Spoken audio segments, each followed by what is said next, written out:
வந்ததுலேருந்து தூங்கிக்கிட்டே தான் இருக்காங்க. அங்கே ஒரு இன்ஜெக்ஷன் போட்டோம். நான் இங்கே வந்து நேராக அங்கேயே கிளினிக் நம்ம இதுக்கே கொண்டு போயிட்டேன், மெடிக்கலுக்கே கொண்டு போய் ஆன்டிபயோட்டிக் ஊசி போட்டாச்சு. நேற்று ஒன்று போட்டிருக்காங்க, இன்றைக்கு ஒன்று போட்டிருக்காங்க. இந்த ஸ்ப்ரே அடிக்க சொல்லியிருக்காங்க. இந்த ஸ்ப்ரே அடிச்சுட்டு இந்த பெயின் கில்லருக்கான அந்த டானிக் கொடுக்க சொல்லியிருக்காங்க, கொடுப்போம். அந்த ஸ்ப்ரே வந்து உடனே சடனாக ஆறிடும் அப்படின்னு சொல்லியிருக்காங்க.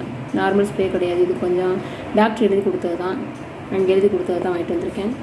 அடிச்சு விடுவோம், அடித்தா உடனே நல்லா தண்ணி பட்டாலும் இந்த ஸ்ப்ரே வந்து நல்லா ஒர்க் அவுட் ஆகும் அப்படின்னு சொல்லியிருக்காங்க.